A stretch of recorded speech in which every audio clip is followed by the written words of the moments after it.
យប់មួយក្នុងថ្ងៃមង្គលមិត្តភក្តិខ្ញុំដើរតាមផ្លូវធម្មតាមិនគិតថានឹងជួបនរណាដែលបំលែងជីវិតខ្ញុំទាំងមូលភ្លាមឃើញអូនជំពប់ជើងដួលបេះដូងខ្ញុំក៏រត់ទៅជួយដៃមួយលើអូនឡើងដោយស្នាមញញឹមភ្នែកគ្នាដូចមានន័យជ្រាលជ្រៅអូនអ្នកប្រមូលយកទៅដាក់នៅណាពីពេលនោះមកចិត្តខ្ញុំមិនដូចមុនរូបអ្នកនៅក្នុងបេះដូងមើលខ្ញុំអ្នកដកចេញទៅໄວមិននៅអីទៅនឹងទៀត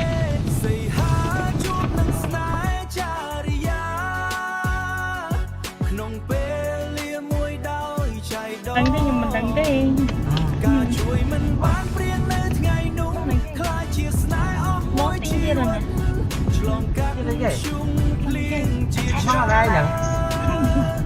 ជាង3ឆ្នាំមិនធ្លាប់ចាច់ចោមិនទិញយ៉ាទិញគេដែរទិញគេដែរមិនតែនេះទេខ្ញុំចង់សុំប៉ះមានទិញអីចាក់ហ៎មានលុយតែ17ចឹងហើយអានេះ10ម៉ានចុះទិញក្រុមនឹងមកសេរីបានហើយព្រោះស្នេហ៍យើងជឿជាក់គ្នាតែអត់នេះក្រុមណា17វាអត់ល្អជើក្នុងបេះដូងអ្នកជាមនុស្សដែលខ្ញុំស្រឡាញ់មិនថាអនាគតទៅណាតែចាំយកទៅសាអូនប្រើវិញចាប់ដៃអ្នកខ្ញុំមិនខ្លាចអ្វីទេព្រោះមានអ្នកអាំងនៅក្បែរគ្រប់យ៉ាងក៏មានន័យសីហាជួបនឹងស្នេហ៍ចារិយាក្នុងពេលលាមួយដោយចៃដន្យការជួយមិនបានព្រៀងនៅថ្ងៃនោះខ្លាចជាស្នេហ៍អស់មួយជីវិតឆ្លងកាត់ព្យុងភ្លៀងជាច្រើនជាង3ឆ្នាំមិនធ្លាប់ចាញ់ដៃកាន់ដៃមិនបោះបង់គ្នារហូតមិនបោះបង់គ្នារហូតដល់ថ្ងៃ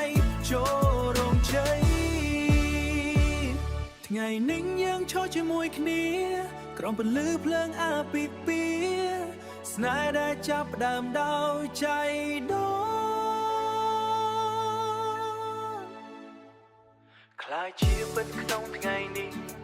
សីហានិងចារិយាស្នេហ៍មិនមែនជាការស្រមៃចាប់ផ្ដើមពីថ្ងៃជួយគ្នាបញ្ចប់ដោយពាក្យថាជាគ្រួសារ